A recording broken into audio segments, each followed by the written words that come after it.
Hi, welcome to Purple Ladder, and I hope you're having a blessed day.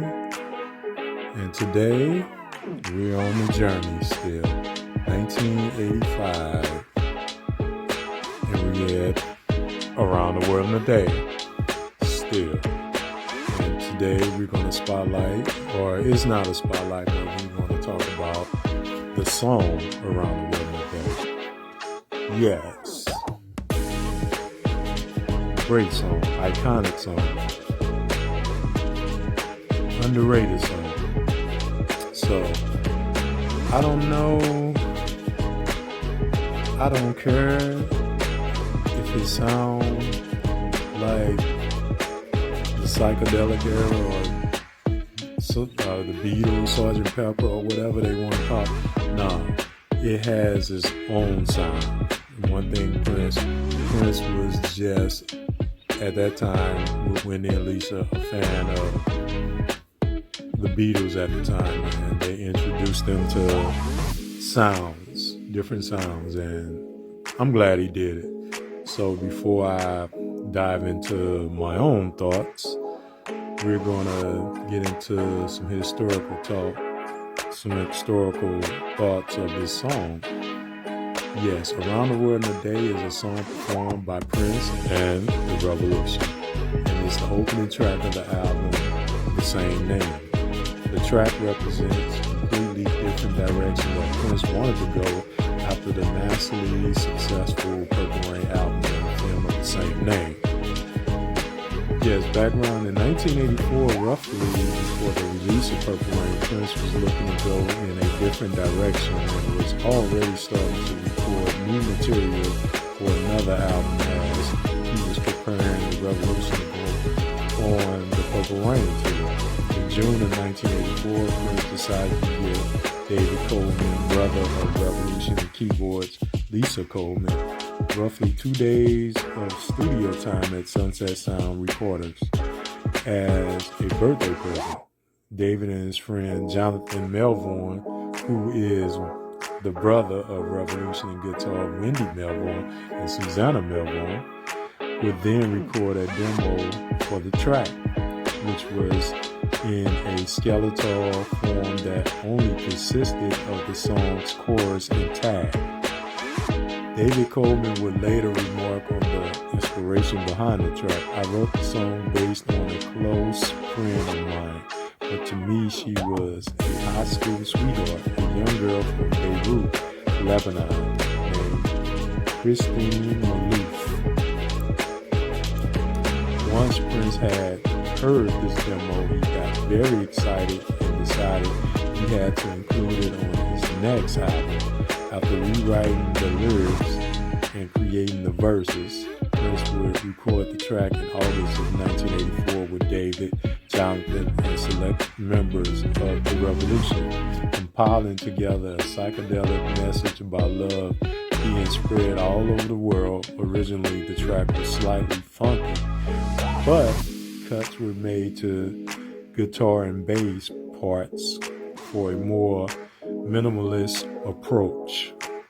After the track had finished recording, Prince felt inspired to create his entire album in a different way than he had done so before, determining the direction he wanted to go after Purple Rain. Susan Rogers, one of Prince's engineers on the album, explained the song's significance in an interview with the Red Bull Music Academy.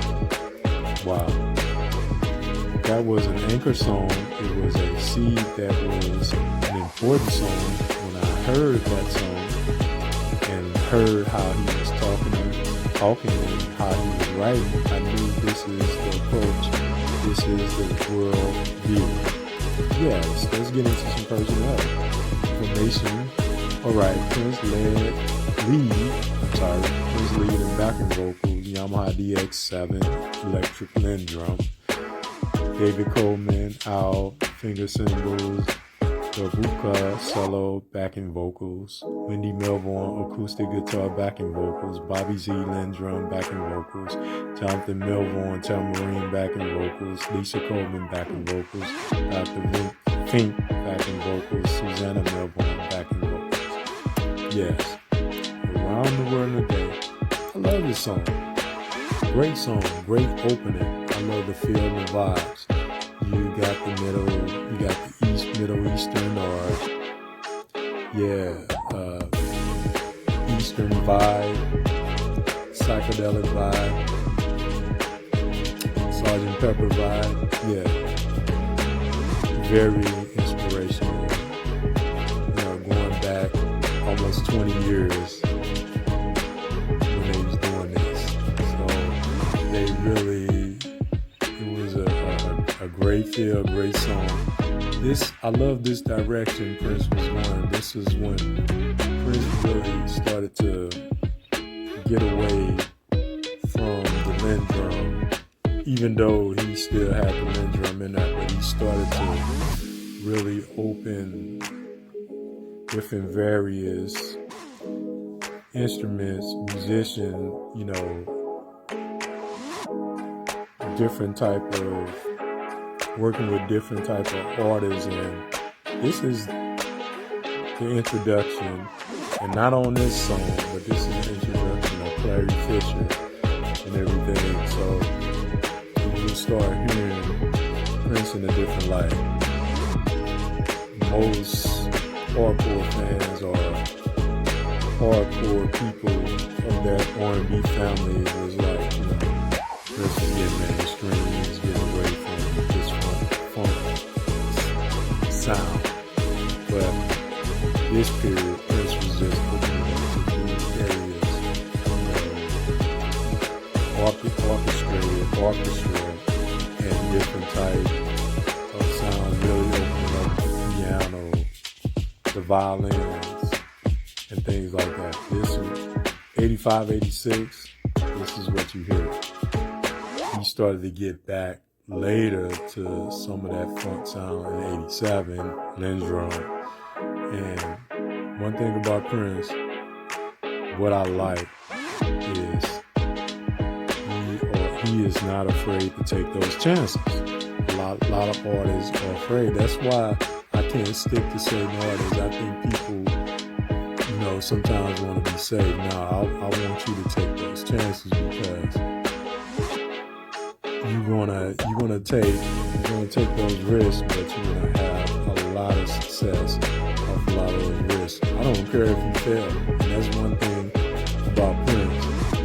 He didn't give a damn what people said. He was gonna take those chances. That's why he's a musical genius. And he was not looking to be the best, because he know he was damn good. So Around the World in a Day is a great opener, and a great song. One of the great songs on this album, man. One of the songs I really love, I really respect.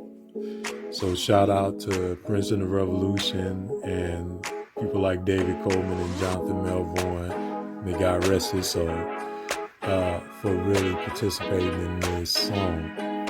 So this is the Purple Ladder saying peace, God bless, like, comment, subscribe, and yes, I'll see you in another video. May you have a blessed day.